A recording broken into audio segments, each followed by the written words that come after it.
This book ponders the question, what if the world's leaders have actually decided not to tackle climate change? What if they decided it's easier to deal with the impacts rather than tackle the underlying causes? And if that's the case, what are their plans as extreme weather and climate change starts to impact on us all? My name's Nick Buxton. I work at Transnational Institute and have been involved on climate and social justice issues for many years. And I was actually started to look at these issues way back in 2009 when I was at the climate convention in Copenhagen. There was huge expectation that that summit would deliver. And I was there and I saw over 11 days and it became quite clear that actually there was a determination by every country not to act. They were all looking for excuses not to act. And I thought, well, in that case, what are they going to do with actually impacts of climate change? What preparations have been made as extreme weather and climate change starts to affect us all? And that's why I started to explore this book. And the forces that really it started to hone in on were the military and corporations. And the book actually opens by looking at the US Defense Department, whose budget is dwarfs any other nation, and the corporation Shell, one of the biggest corporations on the planet. And both of them have long-term plans, not just for 30 years, but right up to the end of the century, about how they will deal with the impacts of climate change. In the case of the military, it's very much about how do we respond to the social unrest that might result, the migration crises that could exacerbate, the food and water situation shortages that could happen in some areas of the planet.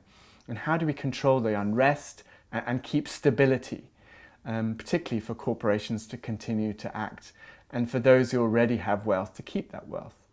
And what we see in the case of Shell is how they can keep their business going of extracting the oil, of keeping the profits, the huge profits rolling, even though it's wrecking the planet. So they have no intention long term of changing their business model.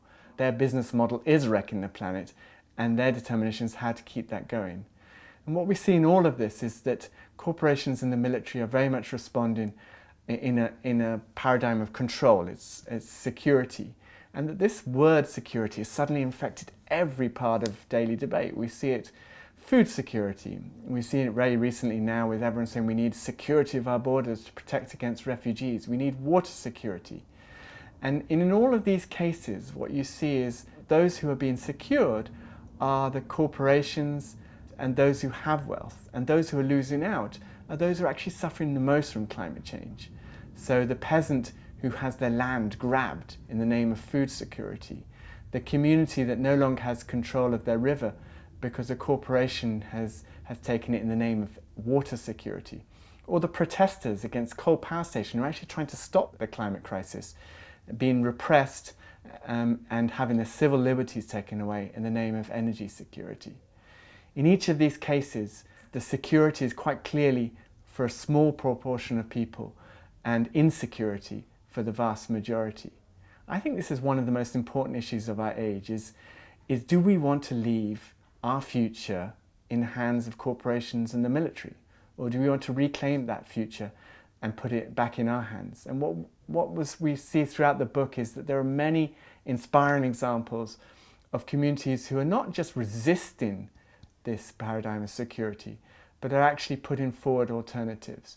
The farmers who are advancing agroecology and saying we need a more healthy and sustainable food for our future. The communities who are saying that we need new forms of sharing water, water agreements, which actually seek to give water to everyone rather than for just a few. These are the examples of alternatives that are existing and are being practiced, and very much the future that we all need.